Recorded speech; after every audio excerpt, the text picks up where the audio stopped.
I think the only way to describe it, I felt so unworthy. Unworthy to be in the presence of my Master.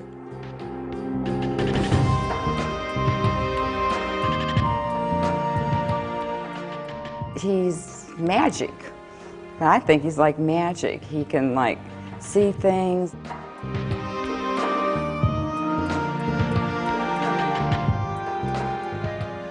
There's something about that man. There's an aurora about him, you know? Very special, very special.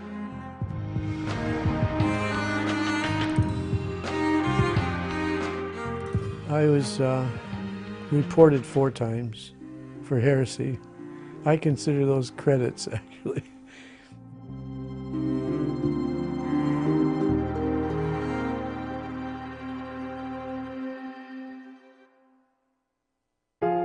A Catholic priest, for 50 years devoting his life to helping the poor. A remarkable journey in itself. But what is most remarkable is what happened to him along the way. Some of the things I believe may be considered controversial, but everything in the Bible is controversial. Witnessing astonishing events and experiencing countless visions, all guiding him down a certain path. I'm sure that everybody has thought about and has crossed their mind is, why are we on this planet? And why are we here? Constant communication with his spirit guides opened a doorway into a mystical world. I will never deny that I've had those experiences. I can't. A remarkable man with a remarkable story.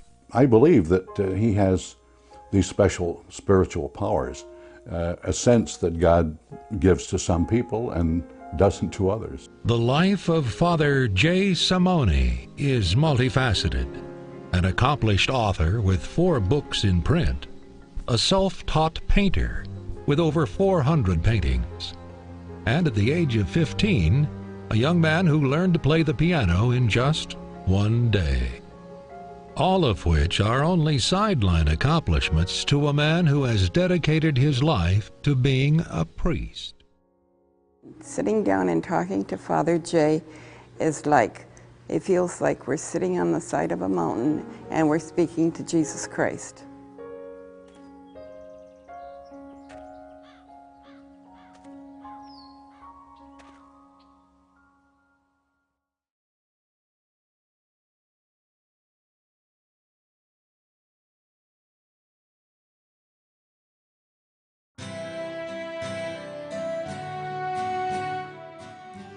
It's the 1930s, Detroit, Michigan, home to many middle-class immigrants, families who had moved from various parts of the world, all hoping for a better life in America.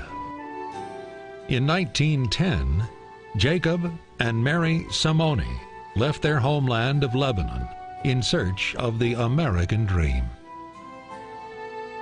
And so, on the Lower East Side of Detroit, where many families from the Middle East resided, the couple settled down among friends to raise a growing family. On April 27th, in 1930, the 10th child of the Samonie family came into the world. He was named Jacob. We always called him Junior. That was his name, Junior. My dad's name was Jacob, and so we called him Junior instead of Jacob. And Jenny said, well, why don't we call him Jay? He said, you know, I like that name. I said, so Jenny thought of it. The Samonies were an extremely tight-knit family, sharing all of their meals together, praying together, and enjoying their spare time together. Jay's father, Jacob, opened a small grocery store where the children would often work. Directly above the store was an apartment where the Samonie family would live for many years.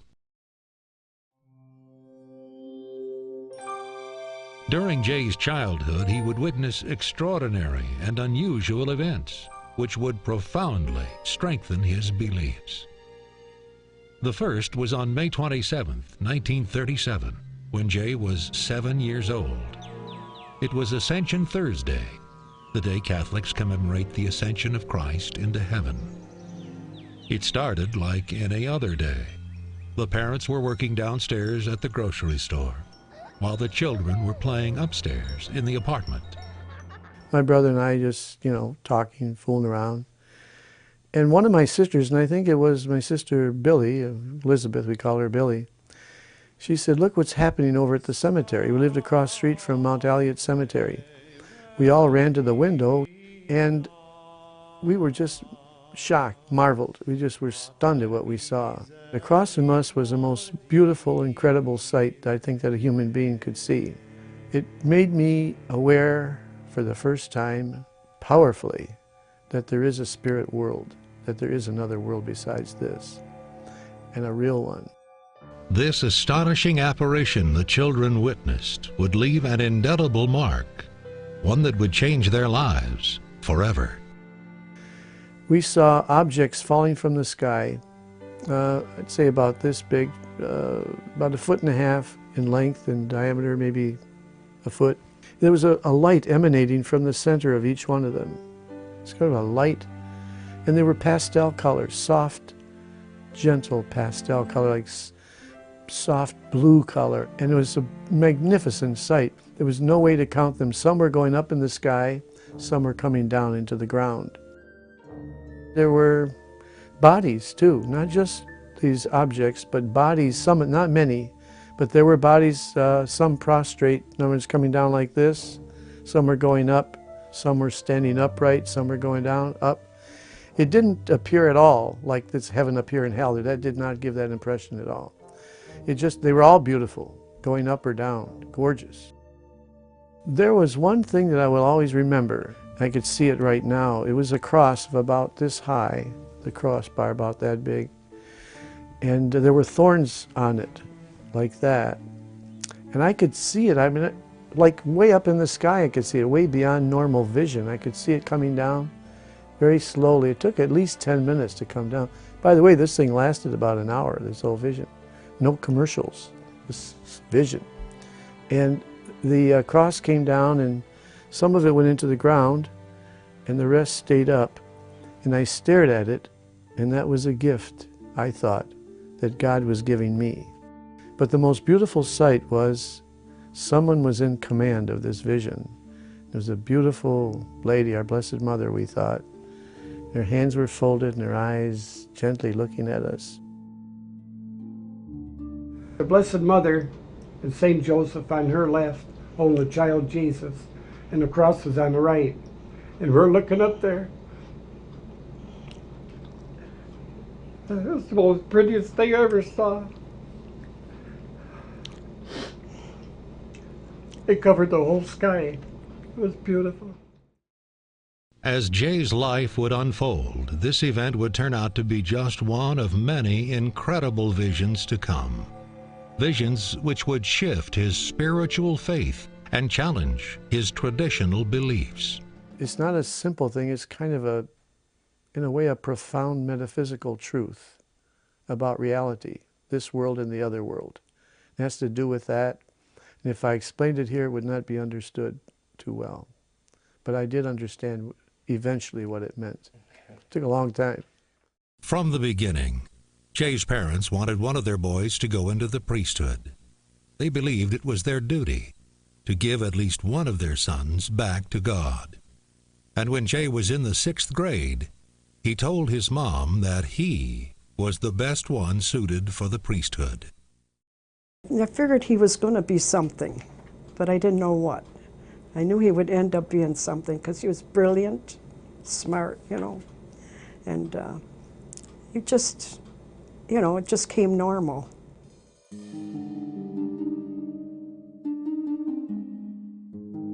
In spite of his 6th grade declaration, doubts still clouded his mind. One summer day in 1944, when Jay was pondering his future, guidance would come from an unexpected source. Every day I would play ball, after the 8th grade we used to go to a field about 2 blocks away. And I was just walking along there, and all of a sudden some voice said, you know, you should really go to the seminary. Try it. And I'm looking around, and I thought, who's playing this joke on me? But there was nobody near me. So I thought, somebody's playing a joke. But the voice said, no, I'm serious, try it. And I said, well, who are you? Who am I talking to? But it never did say. He just said, you should try going to the seminary. So, in 1944, when Jay was 14, he began studying to become a priest at the Sacred Heart Seminary in Detroit. When I went in the seminary, I met my classmates, and I asked how they got their call. And they said, what call? They said, the call. Well, how did you get here? They said, well, I just decided to go to the seminary, wanted to be a priest.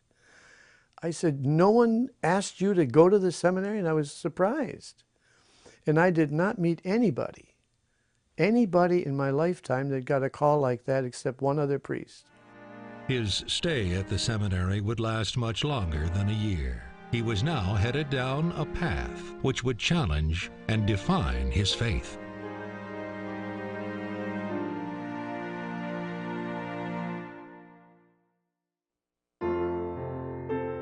Since 1875, people have been visiting the National Shrine of Our Lady of Consolation in Cary, Ohio, a shrine known for its healing energies. In 1945, Jay and his mother decided to visit the holy shrine. Intuitively, Jay sensed that a miracle would indeed take place during their visit to the sacred site. I was looking around for somebody that needed a healing. I saw this young boy, looked like about my age, sitting in a wheelchair, and his mother was pushing him. I saw why he was in the wheelchair and he couldn't walk, because he didn't have any feet. It just was bare skin, and it was just impossible for him to walk. And I said to myself, he needs a healing, and he's the one. As Jay and his mother were immersed in their own prayers, a priest began to offer blessings. He was blessing them, and he was making the sign of the cross, the priest was. And just then I looked, and my eyes almost popped out, because his legs started to move like this. They didn't move at all before. And then they were going like this, as kind of these twigs things, and two beautiful feet appeared. Two beautiful feet that weren't there, fresh, beautiful feet. And I looked. I'm just a kid. I'm only 15. I'm not in control of all my emotions. I yelled out, "It's a miracle!" My mother said, "Shut up, come on, go on. It's a miracle!" And I couldn't contain myself. I kept yelling it. And then the benediction had finished by then. And everybody was yelling, "Miracle, miracle." And then it started with me. I kept yelling, "Miracle." And finally, after the priest was gone, his mother said to me, when people started crowding around, she said, can he walk? His mother is asking me, a 15-year-old kid, can he walk? I said, he can walk. In the midst of his personal struggles of both his mother and father's passing away, Jay was still confused about what direction his life was going to take. He began to search his soul for the answers. Jay moved into what he would refer to as a dark time in his life.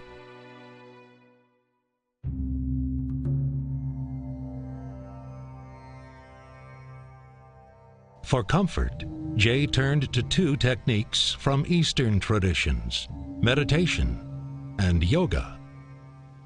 Through a daily practice of meditation, Father Jay sought to reach a higher consensus in which he could explore the far reaches of spirituality. Finally, after 6 years of daily meditation, the miraculous happened. On an early evening in November of 1970, Father Jay received his response. Well, I was kind of discouraged that day. Everything seemed to come upon me even worse than usual. And I walked over to church, which I was accustomed to do. I'd walk around, I'd pray, walking, you know. And all of a sudden, when I walked down the side aisle, and there was the altar in front of me about 30 feet, 40 feet, I couldn't see the altar. There was a brilliant light brilliant, brilliant light. And I thought, this is something beautiful. I said, finally, God heard my call, my prayer, and I see this ball of light. But I didn't know that that was just the beginning. There's no way I could paint it. I could never describe what I saw. And I looked and I saw that it was the Christ, my Master. I fell to my knees and I couldn't stop the tears. I couldn't stop them. I felt so, I think the only way to describe it, I felt so unworthy. Unworthy to be in the presence of my Master.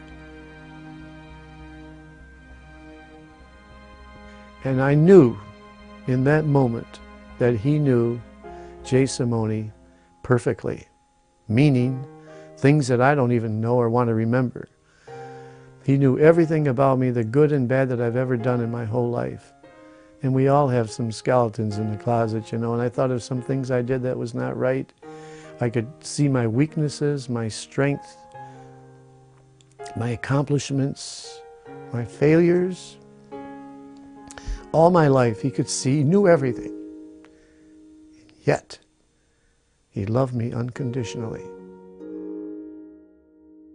On that very same night, while Father Jay was sleeping, something magical occurred. Well, there was a certain area of my life that where I really moved from, let's say, ordinary to an extraordinary awareness and experience. At exactly 4 in the morning, he was jolted out of a deep sleep, experiencing a sensation which seemed to raise him up to a higher dimensional state. As soon as my eyes opened, a light seemed to come right out of the wall. It turned out to be an eye. I can't describe it any other way. And as soon as suddenly it encompassed me and I went shooting out of my body, I found myself in outer space. And I'm looking at the earth here and I see the moon there, and I see I have a body. I mean, I really had a body. I mean, I don't know, I wouldn't say it's a physical body, but it was my body. And suddenly that the hand took my hand, and there was someone next to me, and I knew who it was. I didn't even ask. I'm sure it was the same Christ. And so he said, do not be afraid. I'm going to take you on a little trip. And boy, did we travel. We traveled.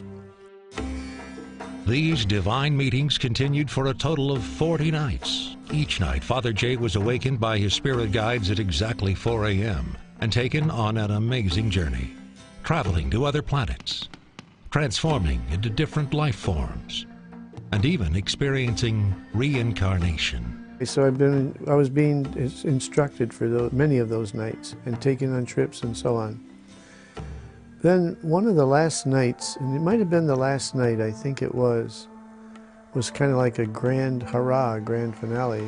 I saw what looked like the Aztec calendar. I saw a picture, a movie of a person way back in time, way back, prior to anything we have ever known in our history. And it gave the life the salient or important points in this person's life, from birth to death. And I looked and I said, has that got something to do with me? And I just got a nod, yes. An experience as an Egyptian, then as a Greek, and then as in Rome, and it went through periods of time. And then it got up to the later centuries, and there was an artist lying on his bed, and he was not especially that religious, but he did paint a picture of Christ, and he wanted to, that picture brought to him, he was on his deathbed, he was could barely talk, and he saw the painting that he had done of the crucified Christ. And his last words, as I was watching, were, the next time I come back, I will give you everything. My guide whispered in my ear and he said, that's when you decided, made a decision to be a priest.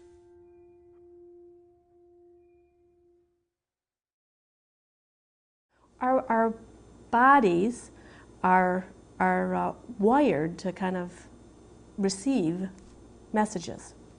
And you know, when you're so busy being the human doing, you don't necessarily hear the message. But when you're a little quieter, being the more human being, you can receive. That's the basis of a lot of meditation, quieting down and being able to open and receive. So as we've looked at that, we can see that more and more people are wanting and desiring a connection. And more people are questioning, what are they doing here? A vision 40 nights in a row, I would believe it's plausible. I would believe that it's certainly possible. And, you know, I want to know what the vision was. I'd be interested, very intrigued as to what the vision was. I would probably see it as a message. His journeys into the spiritual world during those 40 nights included expeditions into what may have been his own past lives. After the 40 nights of visions, questions began to arise about reincarnation, a belief that is in conflict with Catholic tenets and not officially sanctioned by the Catholic Church. These experiences I had kind of threw some very controversial questions at me. I mean, the experience I had like 14 different lifetimes, and I was told it had something to do with me. You know, I'm not really sure what that all means. I don't know, but it's certainly a challenge. But at any rate, it made me wonder, how could those things happen? What does it mean? Other people have told me that while meditating, they have experienced images, visions, shapes, colors that were not of this life. And it leads me to believe that it most likely would be a past life. In spite of any reservations, it was impossible for Father Jay to ignore the intensity of what he had experienced. This was not the first time he had witnessed himself in a past life. In 1955, when he was on a student bus trip to Teotihuacan, Mexico, to visit the Mayan pyramids, Father Jay was walking around the ruins of the ancient Mesoamerican city and gazing wondrously at the sun and moon pyramids. At that moment, he fell into a trance and transcended through space to a different time. I had nothing on but a loincloth. And I was wearing sandals. And I had straight black hair, and I said, what is this? I'm a Mayan Indian. How did I get to be a Mayan Indian? I'm Jay Samonie. What's going on here? What's happening to me? And I thought I lost my mind here. I thought, what is going on? Just then a man came up to me, another native-like, dressed like I was. And they were building structures where there was desert between the two pyramids. That's what they were building, and I was directing them like an architect. And he spoke in a language I did not, it was not my mother tongue, but it was another language, but I understood him, everything he said. So I'm directing this. And that went on for approximately an hour. 20 years later, I went back, got off the bus, stood where I was before, in the exact position I was before, and looked and saw the structures that I was directing them to build, or this Mayan Indian, exactly excavated as it was. So I saw 20 years later what I had seen 20 years before, before they were excavated. And that really gave me personal confidence that this thing was real. Once again, while visiting the Prado Museum in Madrid, Spain, Father Jay stood admiring the painting of Las Meninas, also known as The Little Princess, a well-known painting by Diego Velázquez, when suddenly, without warning, he fell into a trance and found himself actually painting that picture. I actually went into trance when I saw that painting, and I was painting that picture. 2 years before that, two different psychics. So I was teaching the Silva method of mind development and stress control. You meet a lot of people that claim to have or really do have psychic ability. And two of them at different gatherings who did not know me before, never met me before, both said when they shook my hand, You were Velasquez in another lifetime. Skeptics have questioned Father Jay's experiences, calling them fake or even heresy, but he maintains that they are very real. And I don't doubt it. If he said they happened, they happened. Jay's an honest man. I don't think we can say anything better from Jay, that he's an honest man. I will never deny that I've had those experiences. I can't. Nor can I deny that I'm sitting here right now talking to you, to somebody, anybody. I will never deny this happened. And that's how strong it is. I will not and cannot deny those experiences. They're real experiences to me. What they all mean, that I'm not sure. I can't say conclusively that it means this or that. But it certainly raises questions. Is it possible that a person could have lived before on this planet? Is it possible?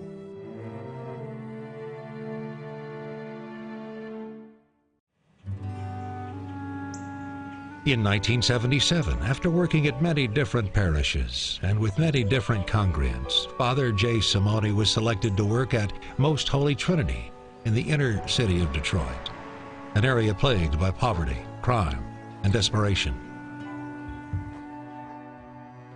He always wanted to help the poor people. He never, if they ever asked him to go in a rich parish, he wouldn't do it. He didn't want a rich parish. He wanted to work and he wanted to help people that needed him. And that's what he did. His purpose is really to help the poor and help the sick. I don't really know why he was chosen, but he sure is the one, you know, I mean, for all these purposes. He's helped many of souls. He never had the money, but when he needed it, came in. He was trying to help some lady that didn't have any money, and somebody came at the door and gave him a check for $500, and he turned around and gave it to her. Every time he needed something, he got it. He never turns anybody down.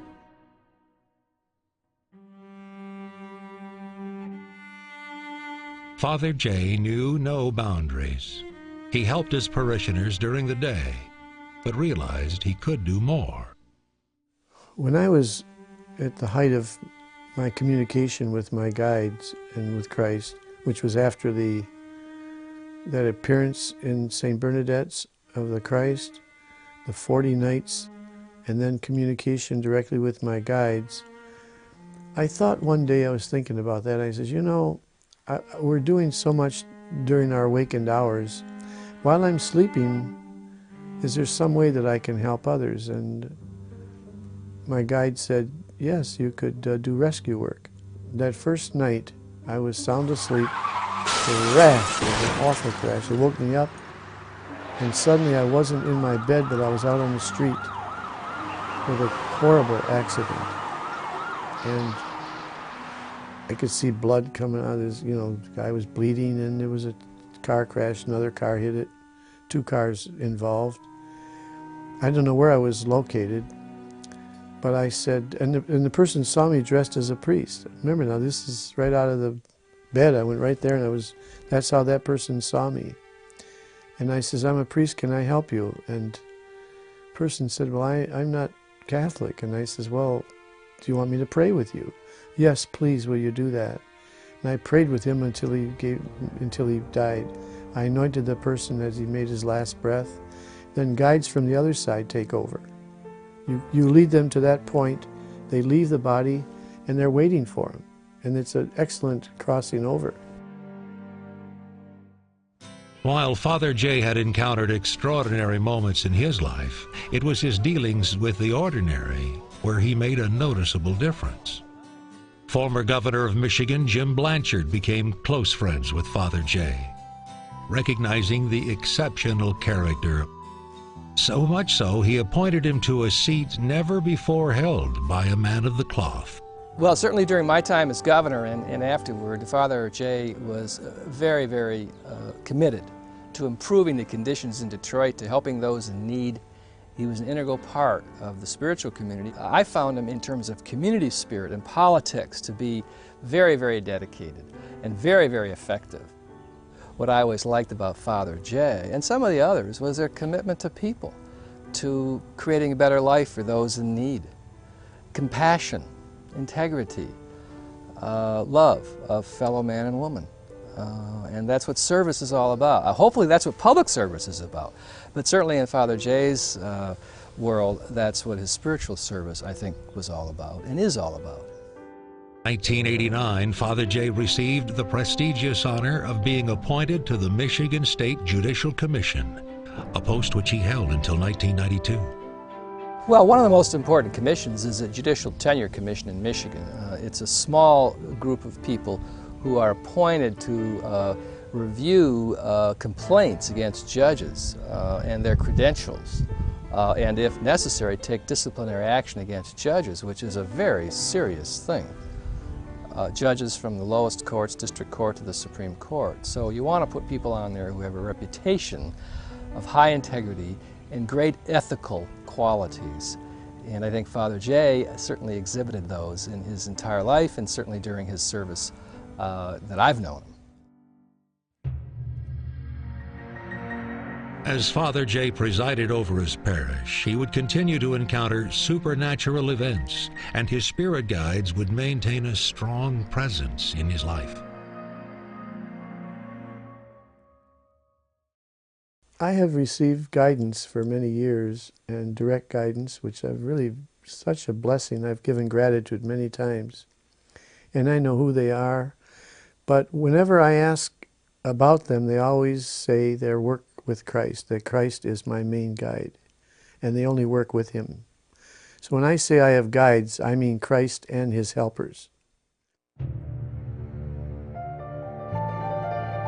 After years of daily communication with his spirit guides, Father Jay has developed a unique philosophy, one that gives no credence to the concept of hell or even Satan. I really don't believe there's an evil being that stands opposite of Christ and they're going to have a big showdown, just the two of them. I do not believe there's any power in the universe that's greater than the power of Christ. Many spiritual traditions, especially those in the East, believe that the duality between good and evil is only an illusion, and oneness is the true state of reality. Dualistic thinking is actually considered to be the source of earthly suffering, wherein evil lies only in the hearts and minds of men. According to the Old Testament Bible, Satan was the tester. He would test people, see how far they can go and still remain faithful. And in Jesus' time, Satan would be anybody that objected to God's plan or will. So Jesus calls Peter Satan for that reason. Okay?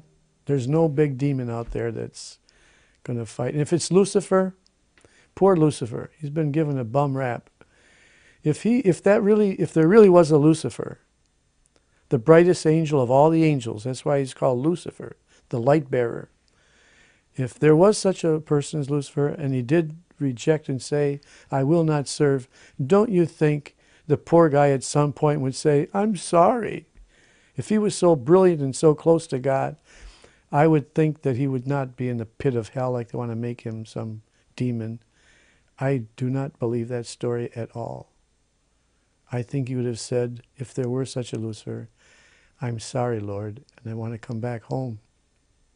So evil is associated with our own deeds.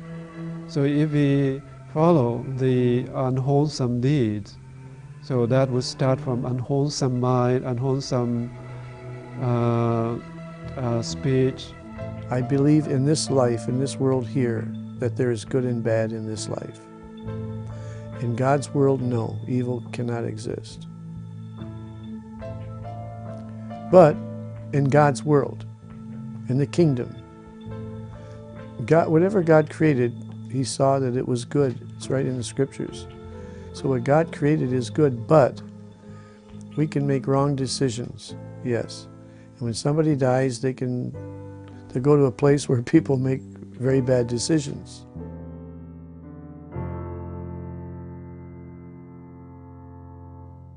Shaped by his spirit guides and his paranormal encounters, Father Jay's religious beliefs have evolved throughout the years.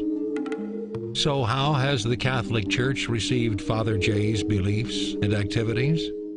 I was reported 4 times for heresy. I consider those credits, actually. But 4 different priests at 4 different times accused me of being involved in heretical things. Actually, all 4 of these situations were easily resolved, and the bishop saw that nothing came of it. They really did not make sense. Some of the things I believe may be considered controversial, but everything in the Bible is controversial. It's filled with mystical, metaphorical, and metaphysical teachings. And I do not see contradiction here. Father Jay Samonie, a man who has witnessed miracles, who has received direct help from above, who would continue to experience the unexplainable firsthand.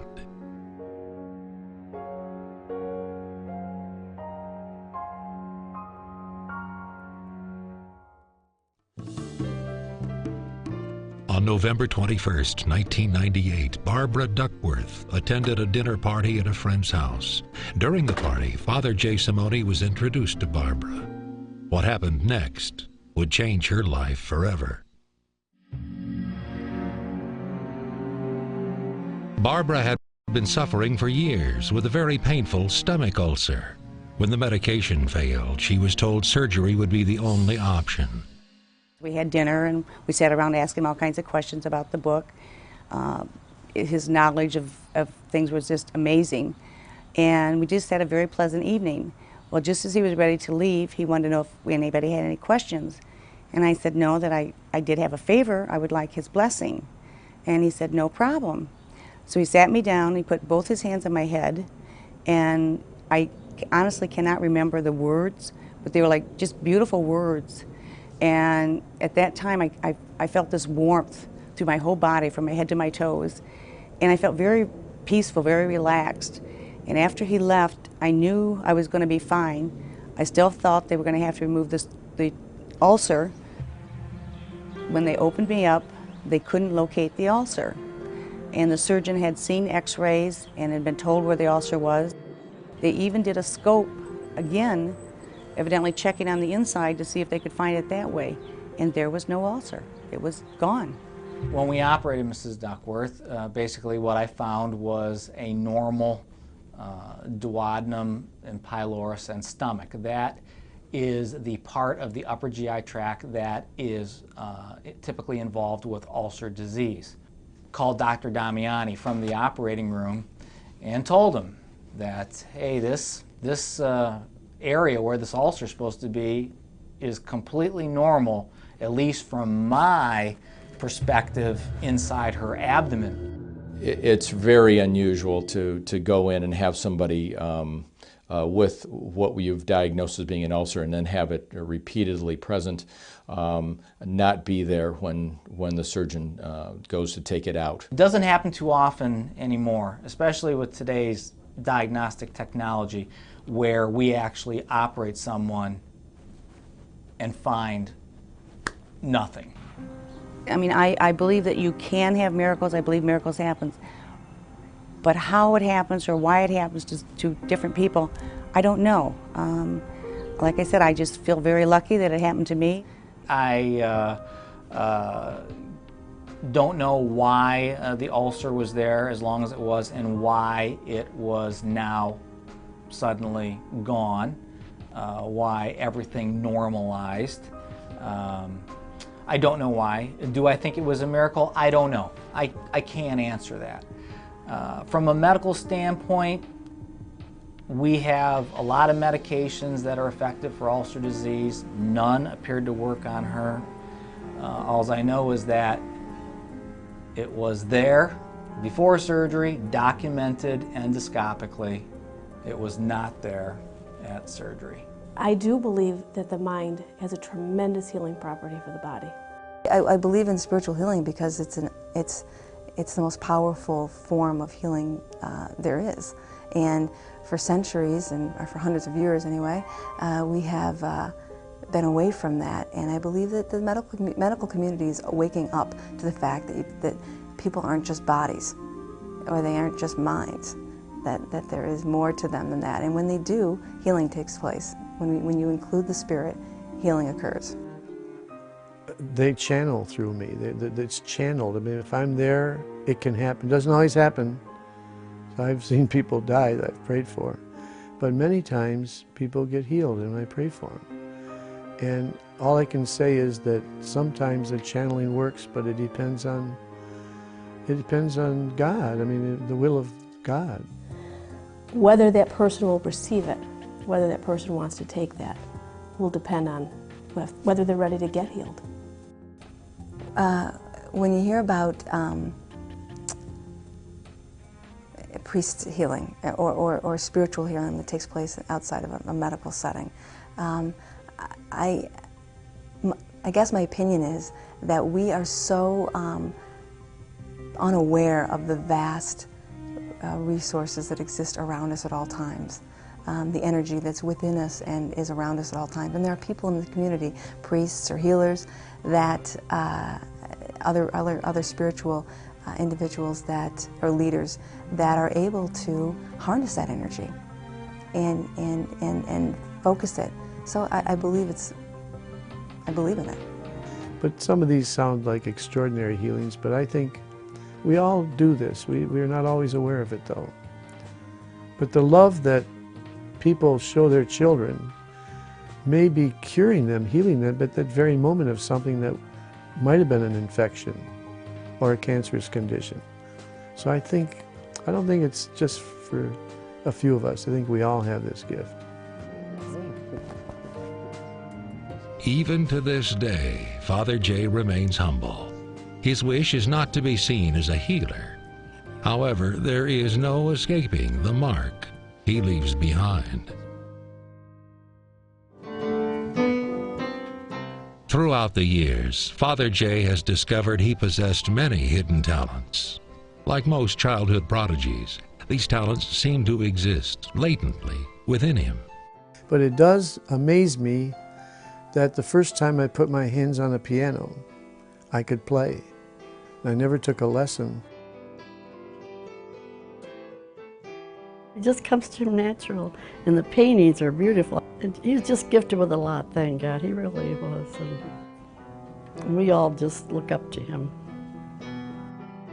I've done over 400 paintings, and I don't know where I learned to do them. I could mix and give you any color you want. I can produce any shape or form or perspective that you want. And I don't know where I learned it or how I learned it, but I just do it. With well over 400 paintings to his credit, Father Jay acquired artistic success with several sold-out art shows. Is his artistic talent a coincidence? Or could it be the spirit of famous Spanish painter Velázquez that still flows through him? After an extraordinary 50-year career as a Catholic priest, Father Jay retired. During his career, he has written several books about his life, from the priesthood to his encounters with the unexplainable. All of this has shaped his spiritual faith, creating a unique and progressive philosophy. With these tools, Father Jay has made religion more relevant for modern-day generations. My uncle has received many visions, but it's not the visions in themselves that make him such a great man, but they have enriched him, and I think he in turn then enriches us.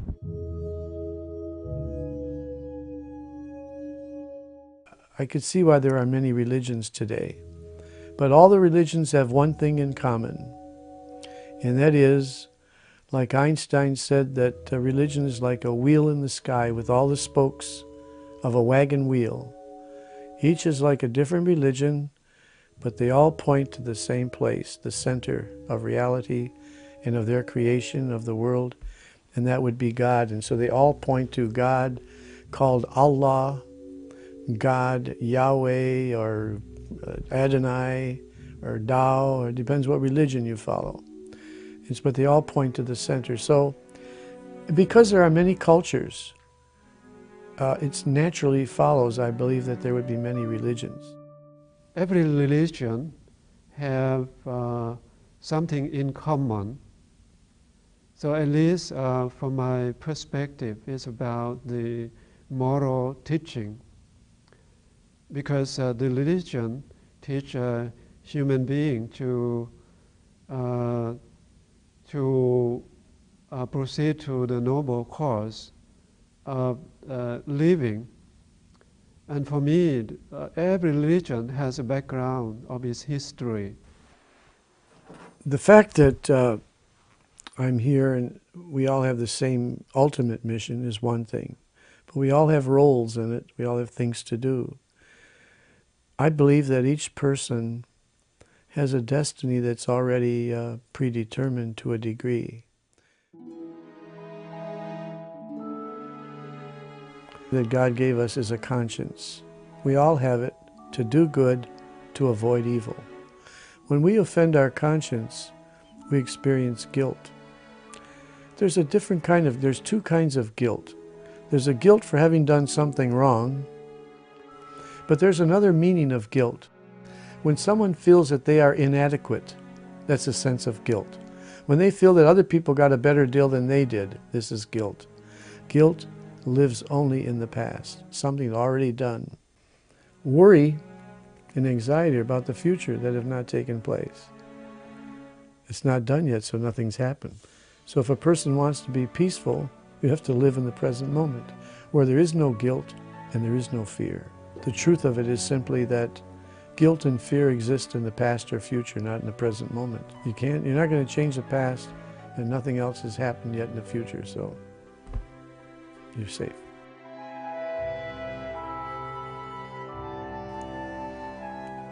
When you're born and when you die is already known, yes.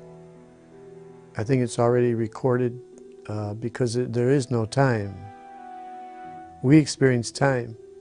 God does not experience time. So naturally it's already known. Even a spirit that dies would know when you're going to cross over, or when I'm going to cross over, because they are now outside of time. We only have 3 dimensions in this world here. It's a 3-dimensional existence on Earth, planet Earth. And so we don't really know what the 4th dimension is. Some say it's time, and so on. We don't know what the 4th dimension or 5th dimension, 6th dimension. There are many dimensions. There are probably an unlimited number of dimensions. We just happen to only experience 3 of them.